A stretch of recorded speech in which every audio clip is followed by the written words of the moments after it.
এতদিন পরে ভিডিওতে ভয়েস দিতে আসলে কি যে একটা বিব্রতকর অবস্থাতে পড়ি আমি, সেটা বলে তো বোঝানো যাবেই না। তারপরেও ভিডিও নিয়ে কাজ করা যেহেতু একেবারে বাদ দিতে পারি না, ওই পুরনো অভ্যেসটাকে আবার নতুন করে একদম মনে হয় যেন সেই প্রথম দিনের মতো। আসলে সেই রকম কোনো কারণ ছিল না ভিডিও না দেওয়ার। আর এই ভিডিওটা আজকে থেকে প্রায় 19 বা 20 দিন আগের, অর্থাৎ আজকে ঠিক যতদিন আমি আপনাদের সাথে ভিডিও শেয়ার করতে পারছি না তার পেছনে যে একদম কোনো কারণ নাই সেটা না, তবে সেই কারণগুলো যদি আমি আপনাদেরকে বুঝিয়ে বলতে চাই ভিডিওটাও অনেক বড় হয়ে যাবে আর আমার কথাও শেষ হবে না। তাছাড়া আরও একটা ব্যাপার, যেটা এই কথাগুলো যদি আমি আপনাদেরকে বুঝিয়ে বলতে যাই আমাকে বোকা ছাড়া আর কিছুই আপনারা ভাববেন না। তো যাই হোক, বোকা ভাবারও দরকার নাই, চালাক ভাবারও দরকার নাই। শুভ সকাল, কি অবস্থা, কেমন আছেন সবাই? আবারও নতুন ভিডিওতে সবাইকে অনেক স্বাগত আর অনেক অনেক ভালোবাসা। সকালবেলা থেকে ভিডিও শুরু করছি জাস্ট অল্প, তারপরে একদম দুপুর থেকে পুরো ভিডিওটা কন্টিনিউ করার চেষ্টা করব। দুপুরে রান্না বাড়া যা যা আমার রেডি করার দরকার সব কিছু রেডি করে আমি রান্নাটা বসিয়ে দিছি। একদিকে ভাত বসালাম, আরেকদিকে তরকারির জন্য মাছটা সাঁতলে নিচ্ছি। আর কড়াইটা না দেখে কেউ বাজে ভাববেন না, কড়াইটা এটার না দস্তা, এটা কিরকম জানি ঘষে মেজে পরিষ্কার করতে পারি না, একদম বিরক্ত হয়ে গেছি, যার কারণে এটাকে এটার মতোই ছেড়ে দিছি।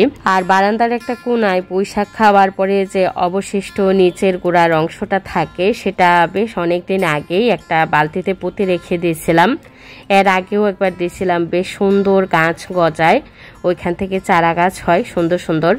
আর এই দিনটার জন্যই অপেক্ষা করছিলাম যে কবে গাছগুলা বড় হবে, পরিমাণে একটু বেশি হবে।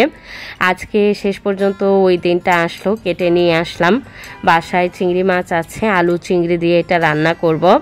কথা কোচিং থেকে আসলো, ওকে একটু ট্যাং একদম ঠান্ডা জলেই গুলে দিলাম।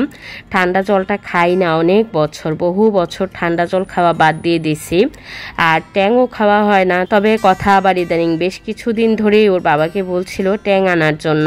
আর রান্না সবকিছু আমি অনেক আগেই রেডি করে নিয়েছিলাম, তবে শ্যুট করলাম পরে। আবার অনেক সময় হয় কি এডিট করার সময়ও ক্লিপ হয়তো কোনো সময় আগে বা পিছে, এডিট করার সময় আমরা জানি যারা এডিট করতে পারি আগে পিছে করা যায়। অনেক সময় চেষ্টা করি ভিডিওটা যাতে একটু সুন্দর হয় বা একঘেয়েমি না লাগে, চেষ্টা করি একটু ব্যতিক্রমভাবে ভিডিওগুলো তৈরি করার জন্য। আর গরমের কারণে কিছুই খেতে একদমই ভালো লাগে না, তারপরেও রান্নাবাড়া তো করতেই হবে। চাল কুমড়া দিয়ে মাছের মাথা টাথা দিয়ে রান্না করব। কাঁচামরিচটা একটু টেলে ওইটাকে পাটায় একদম আমি নিজের হাতে বেটে নিচ্ছি। আর ঘরে কুচু চিংড়ি ছিল সেটা দিয়ে আর একটুখানি আলু কুচু কুচু করে দিয়েছিলাম। শাকটা তো একদমই কম, ওই যে পুঁই শাকটা বারান্দা থেকে নিয়ে আসছি, তার জন্য একটা আলু দিলাম যাতে সবাই অল্প অল্প খেতে পারে। আর খেতে ভীষণ ভালো হয়েছিল, নিজের হাতে তো এটাতে তো সার টার দেওয়া নাই। তবে এইগুলা যে খাওয়ার জন্য করা তা না, একদম শখের বসে করা, ভালো লাগে করতে, ভালো লাগে। আর দেখলে চোখ এবং মন দুইটাই অনেক বেশি ভরে যায়, প্রশান্তি লাগে। তাছাড়া মন ভালো রাখার জন্য এই কাজগুলা না আমাকে অনেক বেশি আত্মতৃপ্তি দেয়। আর এখানে মাছ নিয়ে আসছিল, কাচকে মাছ, বেশি একটা ময়লা ছিল না, খুব বেশি সময় লাগেনি। মাছগুলো আমি বেছে একটা ডিব্বায় ভরে নিলাম।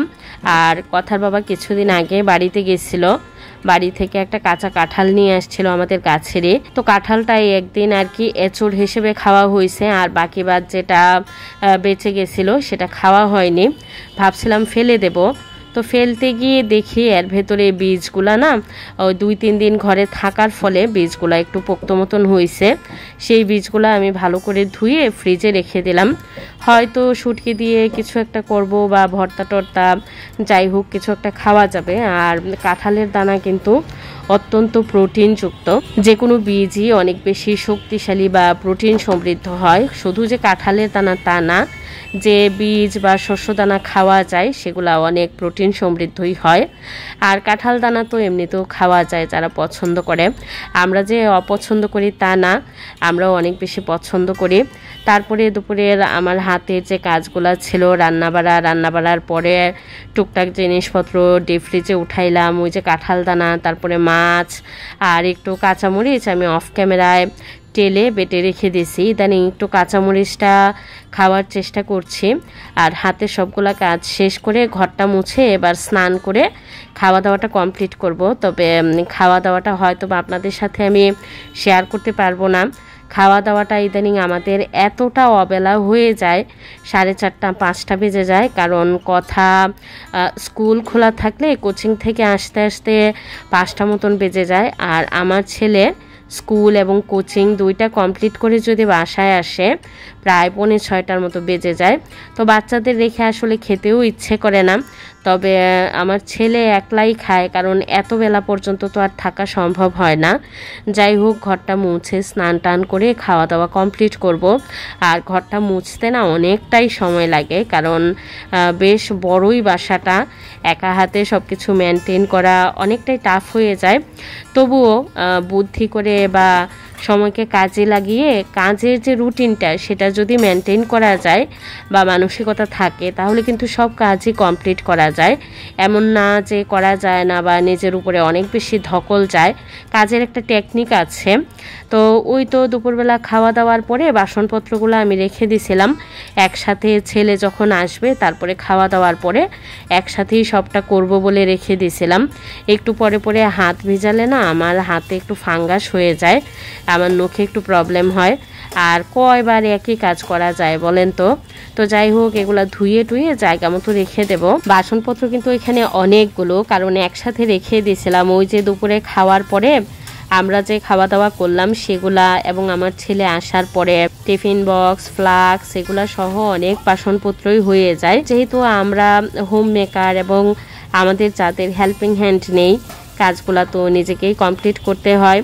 এমন না যে কাজ করতে খুব বিরক্ত লাগে বা অনীহা নিয়ে কাজ করি, তা না। আমি আমার সংসারের কাজগুলা ভালোবেসেই করি। তবে সময়ের সাথে তাল মিলিয়ে চলতে গেলে নিজেকে তো অনেকটা পরিপাটি করে গুছিয়ে নিয়ে চলতে হয়। আমিও সেইভাবেই চলি। যাই হোক, আমি জানি আমার আজকের ভিডিওটা অনেকের কাছেই যাবে না। অনেক দিন পরে পরে ভিডিও দিলে এই অবস্থাই হয়। তারপরেও ওই যে বারবার বলি, গত কয়েকটা ভিডিওতেই বলছি যে একেবারে ছেড়েও দিতে পারি না মায়াটা। কবে যে মায়াটা কাটিয়ে উঠতে পারবো। আর ভিডিও ভালো লাগলে লাইক, কমেন্ট এবং শেয়ার করতে ভুলবেন না। আর আরও নতুন নতুন ভিডিও দেখতে চাইলে চ্যানেলটা সাবস্ক্রাইব করে রাখতে পারেন। তবে সাবস্ক্রাইব করার পর নোটিফিকেশন বেল অবশ্যই অল অপশনে ক্লিক করে দেবেন। তাতে করে আমি নতুন ভিডিও ছাড়লে আপনাদের মোবাইলে নোটিফিকেশন চলে যাবে। ভালো থাকবেন, সুস্থ থাকবেন, অনেক বেশি আনন্দে থাকবেন। সকলকে আনন্দে রাখবেন। আবারও দেখা হবে নতুন ভিডিওতে।